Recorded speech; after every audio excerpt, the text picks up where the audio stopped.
Assalamualaikum warahmatullahi wabarakatuh. Hamdan wa syukron lillah, amma ba'd. Anak-anakku yang kami banggakan dan kami cintai, selamat bertemu kembali dengan Pak Uda dalam pembelajaran pendidikan agama Islam. Pada materi kali ini kita akan membahas tentang iman kepada Rasul Allah Subhanahu wa Ta'ala. Materi ini untuk memberikan penjelasan kaitannya dengan LKPD yang sudah Bapak unggah kemarin, yang tentunya kalian sudah membaca dan sudah mengerjakan, menyalin ayat-ayat yang Bapak perintahkan di dalam LKPD tersebut.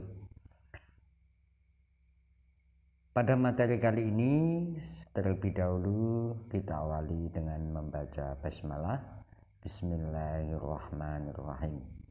Anak-anakku, untuk materi iman kepada Rasul Allah Subhanahu wa Ta'ala yang akan kita bahas adalah dari segi pengertian, kemudian dasar-dasar perintah iman kepada Rasulullah, jumlah Rasul, ciri-ciri seorang Rasul, kemudian sifat-sifat yang wajib, mustahil maupun yang jaiz bagi Rasul, tugas-tugas utama para Rasul, kemudian contoh perilaku beriman kepada Rasulullah, dan hikmah beriman kepada Rasul Allah. Kita ketahui bahwa iman kepada Rasul Allah adalah merupakan suatu kewajiban bagi kita, di mana iman kepada Rasul merupakan salah satu dari rukun iman, yaitu rukun iman yang keempat. Lantas siapa sebetulnya Rasul itu? Rasul itu adalah seorang laki-laki yang dipilih oleh Allah dan diberikan wahyu untuk disampaikan kepada umatnya. Sehingga kalau kita artikan dalam pengertian iman kepada Rasulullah adalah mempercayai bahwa Rasul Allah adalah orang yang diutus dan ditugaskan oleh Allah untuk menyampaikan ajaran Allah atau wahyu yang diterimanya kepada umat manusia agar dijadikan sebagai pedoman hidup. Dalam kehidupan sehari-hari kita sering mengenal istilah Nabi dan Rasul. Nah, tentunya ada sedikit perbedaan, meskipun juga ada persamaannya. Kalau persamaannya jelas bahwa Nabi adalah juga laki-laki pilihan Allah dan diberikan wahyu. Hanya saja perbedaannya, kalau Nabi itu menerima wahyu khusus untuk dirinya sendiri, tidak memiliki kewajiban untuk disampaikan kepada umatnya. Sedangkan kalau Rasul juga sama-sama seorang laki-laki pilihan Allah yang menerima wahyu, yang selain untuk dirinya sendiri juga berkewajiban menyampaikan kepada orang lain atau kepada umatnya sebagai pedoman hidup. Contohnya adalah Nabi Musa, Nabi Isa, Nabi Ibrahim, dan juga Nabi kita yaitu Nabi Muhammad Shallallahu Alaihi Wasallam. Segi perbedaan lain adalah kalau seorang Nabi ini belum tentu akan diangkat oleh Allah menjadi seorang Rasul. Sedangkan kalau seorang Rasul itu sudah pasti menjadi Nabi. Dilihat dari segi jumlahnya, Nabi dan Rasul ini memang akan lebih banyak Nabi dibandingkan rasul. Nanti akan kita bahas pada jumlah nabi dan rasul. Sebelumnya kita pelajari dulu tentang dasar perintah iman kepada Rasul Allah. Kewajiban kita beriman kepada Rasul Allah Subhanahu wa Ta'ala, yaitu salah satunya didasarkan pada surat An-Nisa ayat 136. Allah Subhanahu wa Ta'ala berfirman, Bismillahirrahmanirrahim. Ya ayyuhalladzina aminu billahi wa rasulihi wal kitabilladzi nazzala ala rasulih wal kitabilladzi anzala min qabl wa may yakfur billahi wa malaikatihi wa kutubihi wa rusulihi wal yaumil akhir faqad dhalalam ba'ida. Artinya, wahai orang-orang yang beriman, tetaplah beriman kepada Allah dan Rasul-Nya Muhammad dan kepada kitab Al-Quran yang diturunkan kepada Rasul-Nya serta kitab yang diturunkan sebelumnya. Barang siapa ingkar kepada Allah, malaikat-malaikatnya, kitab-kitabnya, rasul-rasulnya, dan hari kemudian, maka sungguh orang itu telah tersesat sangat jauh. Kalau kita dasarkan pada ayat ini jelas sekali bahwa manakala seseorang tidak mempercayai, tidak mengimani seorang rasul, terutama adalah rasul yang diperuntukkan bagi kita, yaitu Nabiullah Muhammad SAW, maka orang tersebut termasuk orang yang tersesat yang sangat jauh. Orang yang tersesat pasti tidak akan sampai pada tujuan. Nah, tujuan kita hidup itu kemana? Apakah hanya sekedar mencari kesenangan dunia? Atau hanya sekedar kita mengikuti arus yang ada? Tentunya tidak. Bahwa kita sebagai manusia itu di dalam menjalani kehidupan adalah akan memiliki satu tujuan, yaitu kembali kepada Allah dengan kita mendiami surganya Allah. Kalau kita tidak mengikuti apa yang menjadi petunjuk yang dibawa oleh para rasul, tentunya kita akan tersesat, tidak akan sampai pada tujuan akhir yang diharapkan. Kemudian tadi Bapak sudah menyinggung tentang Nabi dan Rasul, di mana seringkali ketika kita ditanya berapa sih jumlah Rasul itu, jawabannya akan muncul 25. Ya, memang itu pun tidak salah. Karena apa? Rasul yang diceritakan di dalam Al-Quran itu hanya 25, dan itulah Rasul-Rasul yang wajib kita ketahui.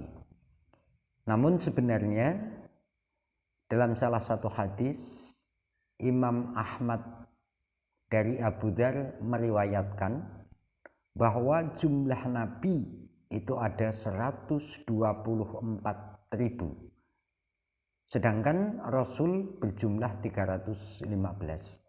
Jadi 124.000 Nabi yang diangkat menjadi Rasul itu hanya 315.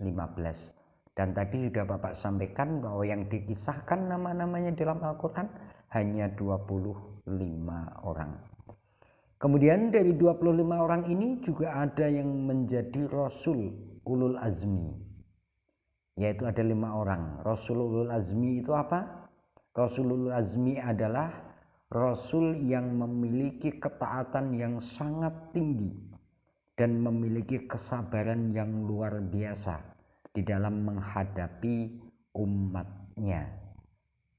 Dari 315 yang kemudian diceritakan di dalam Al-Quran, 25 Rasul ini yang menjadi ulul azmi adalah 5 yang sering pula kita singkat dengan istilah nimim, yaitu Nabi Nuh, Nabi Ibrahim, Nabi Musa, Nabi Isa, dan Nabi Muhammad Shallallahu Alaihi Wasallam. Kemudian untuk kita bisa mengenali seorang nabi, seorang rasul, tentunya seorang nabi, seorang rasul ini memiliki ciri-ciri yang sangat luar biasa. Yang pertama adalah laki-laki sehat jasmani dan rohani. Jadi seorang nabi, seorang rasul itu pasti laki-laki. Maka kalau ada orang mengatakan kok nabi kok perempuan, rasul kok perempuan, itu hanyalah kebohongan belaka. Karena nabi itu adalah laki-laki yang sehat jasmani dan rohaninya. Kemudian mempunyai akal yang sempurna. Seorang rasul ini pasti akan memiliki akal yang sangat sempurna. Kemudian berjiwa ismah. Artinya bahwa seorang rasul adalah memiliki jiwa yang mampu mengendalikan diri dari berbuat dosa. Kemudian berasal dari keturunan orang baik-baik. Ini ciri seorang rasul. Kemudian selain memiliki ciri, rasul juga memiliki sifat. Yang mana sifat rasul itu dibagi dalam 3 atau memiliki 3 sifat, yaitu sifat wajib, sifat mustahil, dan sifat jaiz. Apa yang dimaksud dengan sifat wajib bagi Rasul? Sifat wajib bagi Rasul artinya bahwa sifat itu pasti ada pada Rasul, di mana Rasul ini memiliki 4 sifat wajib.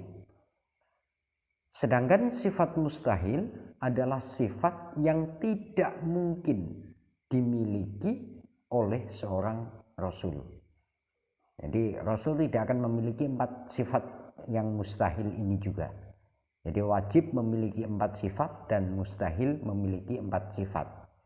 Agar lebih jelas maka kita akan bahas langsung pada sifat wajib dan mustahilnya. 4 sifat tersebut adalah sifat as-siddiq, bahwa rasul itu adalah selalu benar. Dan mustahil rasul itu al-kidib, yaitu dusta, bohong. Kemudian seorang rasul wajib juga bersifat al-amanah, yaitu orang yang dapat dipercaya. Sedangkan mustahil memiliki sifat khianah, yaitu berkhianat. Rasul tidak akan berkhianat kepada Allah. Rasul tidak akan mengkhianati umatnya, tetapi Rasul akan selalu dapat dipercaya, baik dari segi ucapan, ketetapan, maupun juga perbuatannya. Kemudian yang ketiga, Rasul wajib memiliki sifat tabligh, yaitu selalu menyampaikan wahyu. Dan mustahil memiliki sifat al-khidman, yaitu menyembunyikan. Jadi tidak ada wahyu Allah itu disembunyikan, Rasul itu tidak ada. Tapi semua wahyu yang disampaikan kepadanya akan disampaikan kepada umatnya. Kemudian al-fatonah, yaitu Rasul itu memiliki kecerdasan yang tinggi. Dan mustahil Rasul itu al-baladah, yaitu bodoh. Contohnya beliau Rasulullah Muhammad Shallallahu Alaihi Wasallam, meskipun beliau ummi, tidak bisa membaca, beliau tidak bersekolah, namun beliau memiliki suatu kecerdasan yang luar biasa, karena beliau adalah seorang Rasul yang wajib memiliki sifat fatonah, yaitu kecerdasan yang tinggi. Kemudian sifat jaiz. Apa yang dimaksud dengan sifat jaiz? Sifat jaiz adalah sifat yang kewenangan bagi seorang rasul. Karena rasul itu seorang manusia, maka rasul itu wenang memiliki sifat kemanusiaan, yang sering pula dengan istilah al-a'radul basyariyah, sifat kemanusiaan.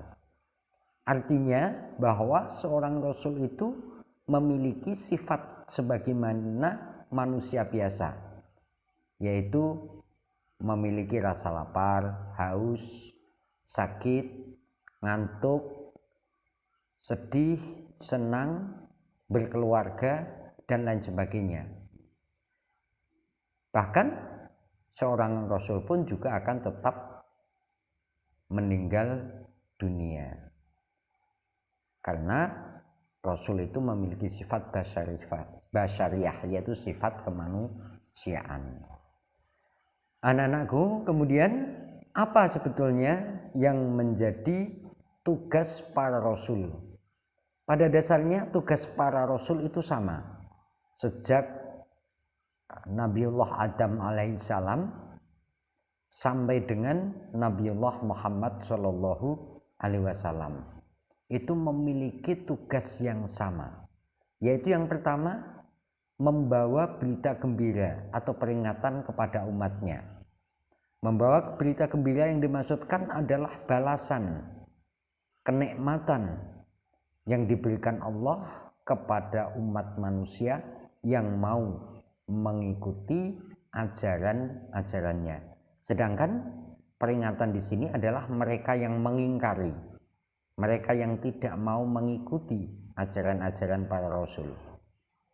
Maka peringatan baginya adalah besok akan mendapatkan balasan berupa siksanya Allah Subhanahu wa ta'ala. Kemudian yang kedua, menyuruh umat untuk menyembah hanya kepada Allah dan senantiasa bertakwa kepada Allah. Semua ajaran Rasul itu adalah menyuruh umat untuk menyembah kepada Allah. Maka tidak ada Rasul itu kok menyuruh umatnya menyembah dirinya, itu tidak ada. Yang benar semuanya menyuruh umat untuk menyembah hanya kepada Allah Subhanahu wa ta'ala. Yang ketiga, menyeru pada umat untuk beriman kepada Allah tanpa mengkultuskan terhadap para Rasul itu. Jadi hanya kepada Allah menyembah itu, bukan kepada Rasul. Yang keempat, mengajarkan seluruh umat agar senantiasa mempelajari kitab suci yang diturunkan kepadanya sebagai pedoman hidupnya. Kita tahu di materi sebelumnya bahwa seorang Rasul itu memang ada yang diberi kitab, tetapi juga tidak ada yang tidak diberi kitab, tetapi mereka mendapatkan wahyu yang kemudian tidak dikumpulkan, maka dinamakan suhuf. Ya, dinamakan suhuf, lembaran firman-firman Allah. Sedangkan yang diberi kitab, kita pelajari di bab sebelumnya, yaitu ada 4, masih ingat tentunya kalian, yaitu kitab Taurat, kitab Zabur, kitab Injil, dan kitab Al-Quran. Taurat diturunkan kepada Nabiullah Musa alaihissalam. Zabur kepada Nabiullah Daud alaihissalam. Injil diturunkan kepada Nabi Isa alaihissalam, dan yang diturunkan kepada baginda Nabiullah Muhammad SAW adalah Al-Quranul Karim, yang sampai saat ini menjadi pegangan bagi kita semuanya. Kemudian apa yang akan kita peroleh ketika kita itu memiliki satu keimanan yang kuat terhadap para Rasul, atau yang sering juga kita istilahkan dengan hikmah, manfaat beriman kepada Rasul Allah. Yang pertama, akan makin sempurna imannya. Jelas, karena iman kepada Rasul merupakan salah satu dari rukun iman, sehingga ketika kita beriman kepada Rasulullah dan mengikuti apa yang menjadi ajarannya, maka keimanan kita kepada Allah akan lebih sempurna.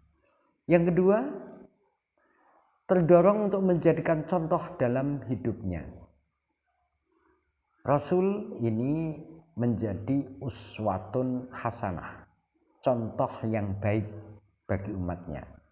Nah, seringkali kalau kita itu tidak mengenal Rasul kita dengan baik, Apalagi di dalam kehidupan yang saat ini banyak saudara-saudara kita itu dalam menjalani kehidupan tidak mencontoh pada Rasul, tetapi justru malah lebih cenderung nyontohnya adalah para selebritis yang belum tentu jalan hidupnya itu benar, belum tentu benar. Maka yang paling benar kalau kita mau selamat ya kita contoh itu adalah Rasulullah atau para Rasul.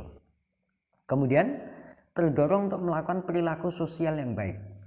Seorang Rasul ini di dalam kehidupannya selalu memiliki interaksi sosial yang luar biasa, memiliki akhlak yang luar biasa, yang sangat mulia.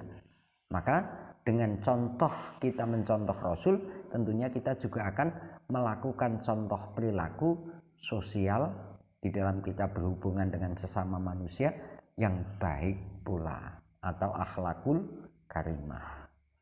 Kemudian memiliki teladan dalam hidupnya, memiliki contoh suri tauladan di dalam hidup, sehingga kita punya satu, kalau sekarang mungkin ya kita ngefan begitu ya, ngefan. Nah, maka yang harus kita fan itu ya Rasulullah, karena beliaulah yang menjadi panutan kita agar kita selamat dunia dan akhirat. Kemudian mencintai para Rasul dengan cara mengikuti dan mengamalkan ajarannya. Jadi kita diminta mencintai Rasul, hikmahnya kita itu akan cinta pada Rasul, yaitu dengan mengikuti apa yang diajarkan dan juga mengamalkan apa yang diajarkan pula. Baiklah anak-anakku, kemudian setelah kita mempelajari para Rasul, tentunya kita diharapkan memiliki satu perubahan sikap tingkah laku di dalam kehidupan sehari-hari. Nah, agar kita itu memiliki satu perilaku yang benar kaitannya dengan iman kepada Rasul, maka tentunya kita hendaknya berupaya. Yang pertama adalah mentaati risalah yang disampaikan Rasul, ajaran yang disampaikan Rasul, sebagaimana di dalam Al-Quran surat Al-Hasyr Allah Subhanahu wa taala berfirman, wa ma atakumur rasulu fakhuduhu wa ma nahakum anhu fantahu wattaqullah innallaha syadidul iqab. Apa yang diberikan Rasul kepadamu maka terimalah, dan apa yang dilarangnya bagimu maka tinggalkanlah, dan bertakwalah kepada Allah. Sesungguhnya Allah amat keras hukumannya. Ya, ini ada kaitannya dengan ayat yang tadi. Kalau kita tidak taat, kalau kita ingkar, tidak beriman kepada Rasul, termasuk orang yang sesat. Kalau kita sesat, tentunya kita tidak akan mendapatkan kenikmatan besok ketika kita menghadap Allah Subhanahu wa taala. Kemudian contoh perilaku yang kedua adalah melaksanakan seruan Rasulullah untuk beribadah hanya kepada Allah. Wa'budullaha wa la tusyriku bihi syai'a. Quran surat An-Nisa ayat 36. Sesembahlah Allah dan janganlah kamu mempersekutukannya dengan sesuatu pun. Ya. Maka kita di dalam kita yakin kita sembah hanya kepada Allah. Jangan memiliki suatu keyakinan bahwa ada kekuatan yang lebih selain kekuatan Allah. La haula wa la quwata illa billahil aliyyil azim. Yang ketiga, giat dan rajin bekerja. Kalau kita mengimani Rasul dengan benar, maka kita ini akan menjadi orang-orang yang gigih di dalam mencukupi kebutuhan hidup.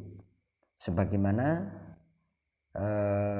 diriwayatkan dalam salah satu hadis yang artinya, tidak seorang pun yang makan lebih baik daripada makan hasil usahanya sendiri. Sesungguhnya Nabi Daud alaihissalam makan hasil usahanya. hadis riwayat Bukhari dan yang lainnya. Kita tahu dalam sejarah Rasulullah, beliau ini pernah mengembala kambing, pernah berdagang. Nah, ini semuanya apa? Dalam upaya untuk mencari rezeki untuk kebutuhan hidupnya. Maka janganlah kita ini hidup hanya mengandalkan bantuan dari orang lain, tetapi kita harus selalu berusaha untuk mendapatkan rezeki di dalam upaya memenuhi kebutuhan hidup kita. Kemudian contoh perilaku yang keempat adalah selalu mengingat, memahami, dan berperilaku sesuai dengan yang dicontohkan Rasulullah. Jadi kita harus selalu mengingat, memahami.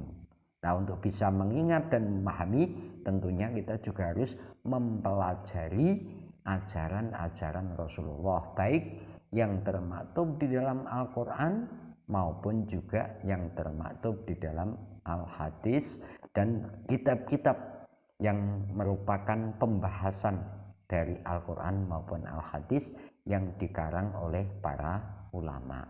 Karena tentunya keterbatasan pengetahuan kita ini tidak akan mampu dengan menafsirkan apa yang ada dalam Al-Quran maupun kita menangkap matan atau isi yang ada dalam hadis secara langsung tanpa kita mengikuti satu kajian-kajian yang telah dilakukan oleh para ulama terdahulu, yang beliau itu lebih memahami kaidah bahasa Arab, karena Al-Quran dan Al-Hadis menggunakan bahasa Arab yang tentunya ada tata bahasanya yang sangat rumit.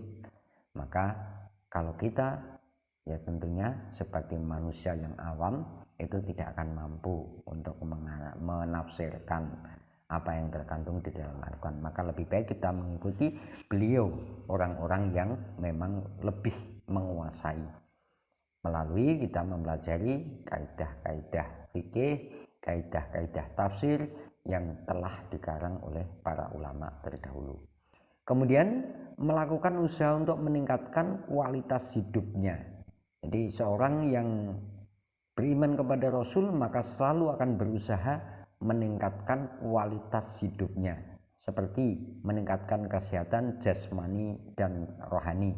Nah, pada saat ini di pandemi COVID-19 ini, bagaimana upaya kita agar kita tetap dapat menjaga kesehatan? Ya tentunya dengan pola makan yang baik, istirahat yang cukup, kemudian juga kita mentaati protokol kesehatan yang telah ditetapkan oleh pemerintah. Ini merupakan satu upaya untuk meningkatkan kesehatan jasmani kita, menjaga kesehatan kita. Kemudian memelihara dan meningkatkan iman dan takwa. Untuk memelihara iman dan takwa ya tentunya kita lebih dekat kepada para ulama. Jangan hanya lebih dekat pada game. Nah, ini jangan. Lebih dekat dengan para ulama, karena disitulah kita akan mendapatkan pelajaran-pelajaran yang dapat meningkatkan keimanan dan ketakwaan kita kepada Allah Subhanahu wa ta'ala. Kemudian meningkatkan ilmu pengetahuan yang bermanfaat. Tolabul ilmi, menuntut ilmu yang bermanfaat. Yang tentunya tidak kita tinggal adalah ilmu agama. Karena apa? Ilmu agama ini penting sekali dalam upaya kita menjaga keselamatan di dalam kita menjalani kehidupan di dunia ini, dan juga keselamatan besok di akhirat. Kiranya itu yang dapat Bapak sampaikan pada video kali ini. Semoga apa yang Bapak sampaikan ini bermanfaat bagi kita semuanya, dan kita termasuk orang-orang yang dapat meningkatkan keimanan kepada Allah dan juga iman kepada para Rasul Allah dengan cara kita mempelajari ajaran-ajarannya, mengamalkan apa yang diperintah dan meninggalkan apa yang dilarang. Sekian, terima kasih. Wassalamualaikum warahmatullahi wabarakatuh.